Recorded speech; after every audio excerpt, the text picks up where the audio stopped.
Konnichiwa. Gojira ega o takusan mita nochi desu. Sorry, I don't even need the subtitles anymore.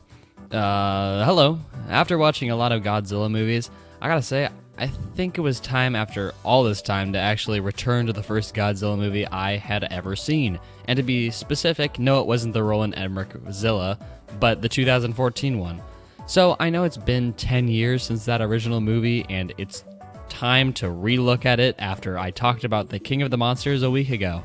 Anyways, it has been a while since I have seen it, but you know, the one thing I remember is the...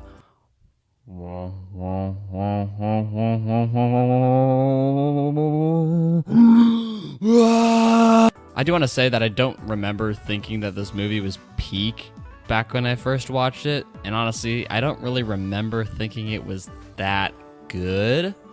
So this will be an experience for sure.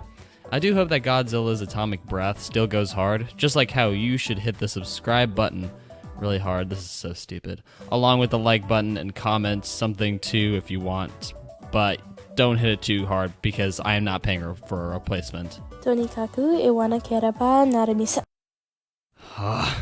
English! Anyways, I gotta say, Godzilla 2014 starts off really weird by showing Bryan Cranston being an insanely great actor and then killing him off in the beginning of the movie. Like, what? Why did they get rid of him so fast? I mean, he's giving a performance that deserves a Best Actor nomination, as he has to sacrifice the lives of his wife and random people so it doesn't kill more people. And may I just say, what a scene. I mean, how he has this huge decision and the absolute soul-crushing fact that they were only a couple seconds late as he has to watch his wife get closed off. It's a really sad scene, and one that definitely starts the movie off well. My only problem is that they throw Bryan Cranston's character away right after that, allowing for his less interesting son to take the spotlight for the rest of the movie. Also, just realize that these two were 3 movies apart from each other. And how fun would it have been for them to team up just like they did in Bullet Train? Hollywood, I'm always here whenever you need me.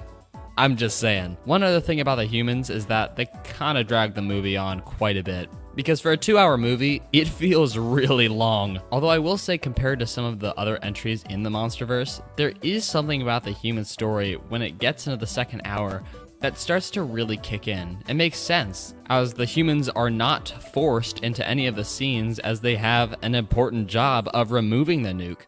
So it doesn't create more Mudos, and I think it actually helps the attack on San Francisco feel a lot more grounded in reality, and more intense as we watch the 2 Mudos go against Godzilla. One being able to fly, and the other being gigantic. And to top it off, we have a heist mission-y thing where the soldiers are on their way to 1, get the nuke, 2, kill the baby Mudos, and 3, disarm the nuke. But the problem is that they have a very short amount of time to disarm. So, as plan B, Ford straps it to another boat and sets the GPS to just go away from San Francisco, which in the end works, saving the lives of the people hiding in the train stations. I also think that after watching Monarch, I think my appreciation for the destruction of this movie has gone up. It isn't nonsensical buildings crumbling, but they make each building falling somewhat of a big factor, as in the new ones, they're knocking them down left and right. But in this movie, they really make the scale of the buildings crashing down something that makes your eyes widen. And while I'm on the subject, may I just say, wow, the scaling in this movie is some stuff straight out of the first Cloverfield movie. Like the airport scene and the Mudas walking around with like that one spider from Enemy. Like, there is so much that I can tell they were inspired by to make the scaling look amazing. Like, seriously, Gareth Edwards made sure every scene has scaling, and it's beautiful. If there is one thing that I wish more kaiju movies would do, is make the audience feel the size of the kaijus. Like, it's just so cool. I brought this up a second ago, but I think Cloverfield is one of the best kaiju movies I have ever seen. Like, there's just so much going right with it, and still so many things to discover about it on multiple watches. And watching Godzilla again and just noticing all these things that reminded me of Cloverfield was something that just piqued my interest to make a video about it. I know this is kind of turning into a review, so let me focus on the writing in this movie, and it's something. I mean, nothing really interesting happens after Brian dies, and then we get into the San Francisco stuff, and then the movie becomes extremely entertaining, even with barely any Godzilla on screen. To make their writing better is a whole different story, as they really need to focus a lot more on either family or military. You can't try and split it down the middle, or else both sides are uninteresting most of the time. But then by the end of the movie, it actually does go full military, and then it feels a lot more focused and much better. One thing I do give the movie is how the movie is a lot more serious than any of the other ones, which makes it stand out a lot more compared to the later movies down the way. And all in all, I think it's a good thing, as a lot of Godzilla movies aren't actually serious and are much more silly and wacky, and overall just for fun. So to see Godzilla in a more serious tone, like how a lot of the more recent Toho movies have been depicting him, is something I really enjoyed. I also really enjoyed the atomic breath scene in this movie. Like, as it's revealed, it just goes so hard, with it illuminating 4x4 going up his back, so satisfying to watch along, with the sound and actual atomic breath itself blasting out, just made it feel so nice, and had one hell of a build up to it. I still get a kick of the audience reacting to the atomic breath and cheering and clapping. It was just so cool. One last thing about the writing of this movie that isn't really the best is how, as I said earlier, the human story really drags the movie down.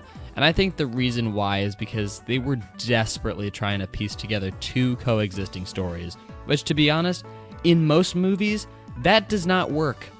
Anytime they try and do that, I always get a red flag that it's going to ruin the movie, and after The Last Jedi, I will never trust a two coexisting narrative in a movie again. Although Godzilla's isn't the worst, and is much better than most. I do want to say, before I end the video off, but this movie just has a nostalgic feel to it, and I think it's because of the CGI. This is a very important lesson for companies, because a lot of their times, their CGI looks so realistic that it just loses its immersion by being too realistic. And it's distracting. But in this movie, there is just like realistic, but not too realistic CGI. So in the end, you're not distracted by if it's realistic or not. So then it feels realistic. But to be honest, that probably makes no sense.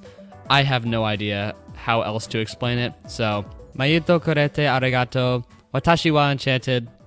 Sayonara.